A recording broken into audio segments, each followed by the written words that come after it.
Ahojte, vítam vás pri novom videu a v tomto videu tu bude vianočné pečenie. Keďže už sa blížia Vianoce, tak samozrejme treba napiecť aj vianočné koláčiky a ja som sa to rozhodla tento rok natočiť, plus môžeme si tu o Vianociach pokecať, ale ja už nebudem zdržívať a poďme na to. Dneska budeme piecť vinecké koláčiky a potom ďalšie dni budeme piecť ešte perníky, šuhajdy a tak ďalej, ale pre toto video som si vybrala vinecké koláčiky.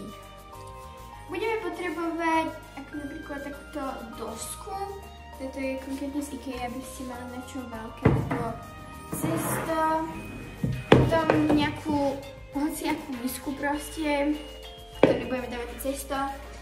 No a potom ešte valček, aby sme to mali čím bálať. Ktoré potrebujeme a teraz si poďme nachystať nejaké suroviny, čo potrebujeme na tieto vinecké koláčiky. Je to konkrétne môj osobný recept, my ho máme veľmi radi, keďže sú tie vinecké koláčiky mäkké a sú vážne veľmi dobré.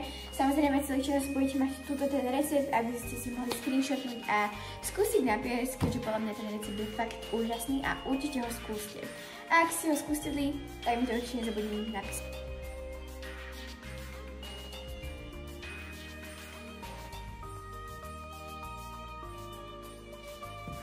Takže budem potrebovať tieto veci ako džem, puding, jedno vajíčko, jednu kocku masla, vanilkovú pastu, hladkú múku a práškový cukor. Budeme sa pustiť do pečenia. Zamerane budeme používať iba obyčajný tu pre lepšiu atmosféru zapalím takúto nádhernú vianočnú sviečku, ktorá má naozaj krásnu vôňu a je z IKEA. Ako prvé si do misky vsypeme všetky sypké suroviny a potom pridáme tie ostatné. Takže ako prvé dám 2 poháre hladkej múky.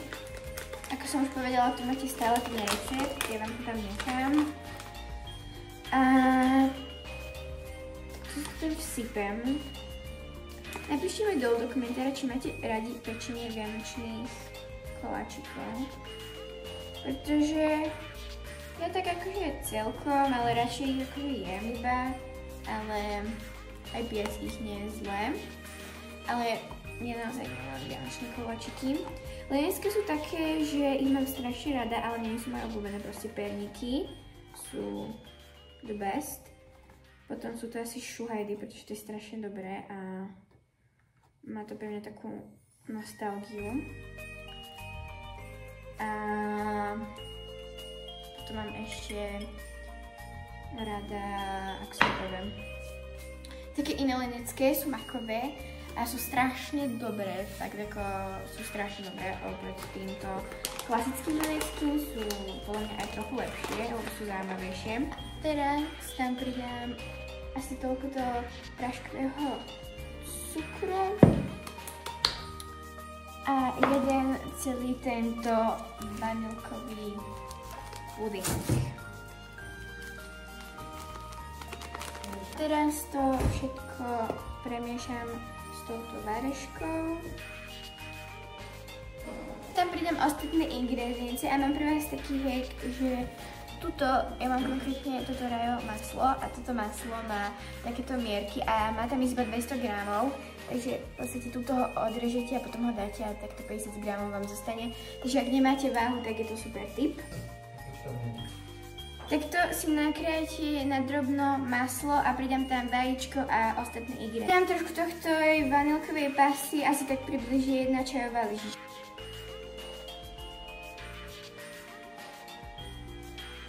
Teraz idem z toho vymiesiť cesto.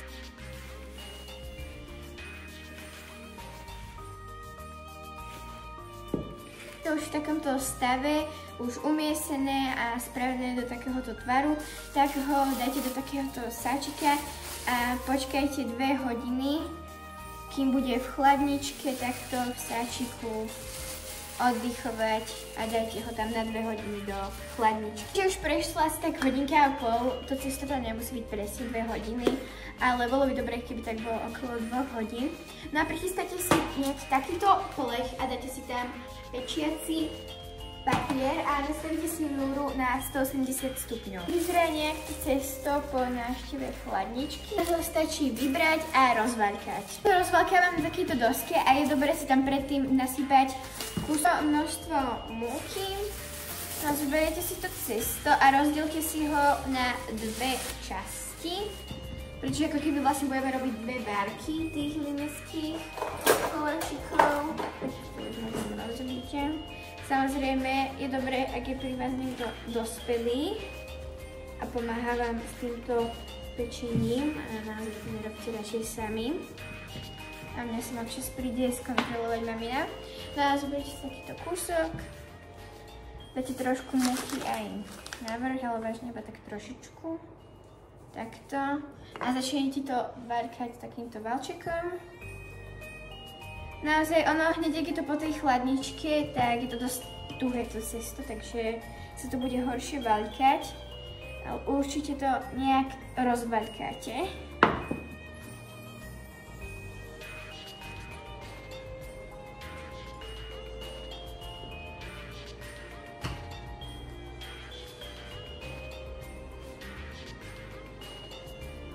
Odporúčam si to cesto vaľkať po častiach, napríklad ja som tú polku ešte rozdelila potom na polku, pretože sa to naozaj veľmi ťažko vaľká. No a teraz už použijem nejaké takéto vykerovačky, samozrejme vy môžete mať aj nejaké iné. Potom potrebujeme aj niečo na to koliesko, ja som našla iba takúto nejakú kvetinku a takéto veľké koliesko, podľa mňa to bude celkom v pohode. Ale uvidíme, čo sa mi tam bude viacej hodiť. A normálne takto z kraja všetko krásne vykrajujte, krásne nádherné koláč. A takto už vyzerá krásne vykrojený koláčik. Takže jednu várku týchto limeckých koláčikov už máme spravenú a teraz ich dáme na 12 minút do rúry.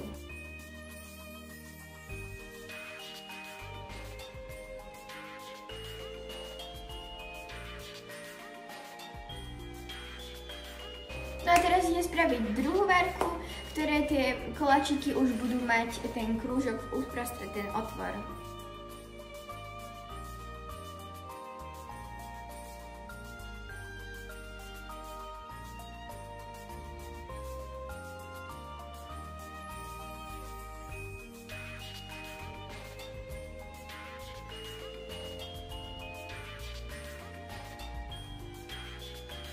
Teraz sa poďme pustiť na tú najlepšiu časť, a to plnenie týchto limeckých koliesok.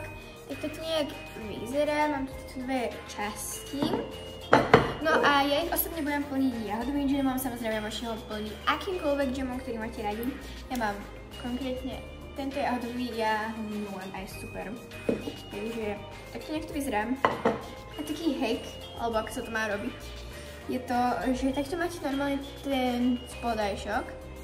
A vy sem dáte ten džem, a nie sem, ale sem a potom tam dáte, ja to ukážem, proste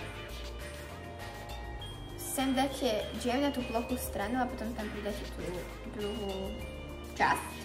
A to presne ja idem teraz robiť, takže si zoberiem asi lyžičku, to bude asi najlepšie, aj keď neviem. Ja sa tak teším už na Vianoce a nemôžem uveriť, že budú Vianoce za chvíľu. Útorok. Takže nie tento, ale na budúci. Takže je to veľmi zaujímavé. Vôbec mi to akože nepríde, ako keby boli Vianoce alebo Vianočný čas. Čo sa mi stalo aj minulý rok. Že som vôbec akoby nevedela, dala veľa demo. Že som vôbec nevedela, že budú akéby Vianoce, vôbec som si to neuvedomovala. Proste som si to neuvedomovala. Ale napíšte mi, či vy máte radi Vianoce, keďže ja ich milujem. No a teraz musíte vybrať niečo také, čo tam bude sedieť. Skúsim niečo vybrať. Napríklad tento. A dávajte tam fakt málo toho džemu, no som napríklad teraz dala trošku viac. A vyteká to. Nemal ten džem. Je perfektný. A tak to už nejak vyzerá finálny produkt. Samozrejme ja vám finálny výsledok ešte ukážem. Jaj, ale ja si musím zapnúť čem, lebo... Linecké už mám spojené. Ja som vám povedať, že je dobré tieto linecké skladovať v nejakej takejto hlinenej nádobe. Ja mám takúto, ešte mám vystúženú s papierom a naozaj je to veľmi dobré v tomto skladovať a my vždycky takto skladujeme aj perníky, aj rôzne iné dobroty vianočné. No a teraz ešte idem na vrch posypať cukrom. Mám na to takúto vecičku, neviem, ako sa to volá, ale je to dobré. A dám tam trošku tohto práškového cukru. Takto. No a teraz idem na ten plech. Som spravím to linecké. A idem to posypať s tým. Takže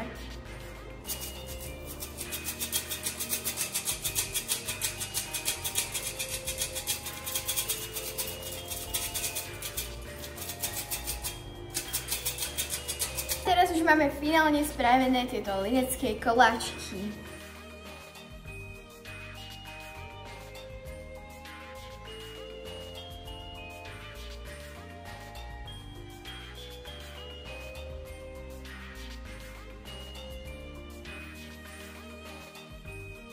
Pečenie spravené.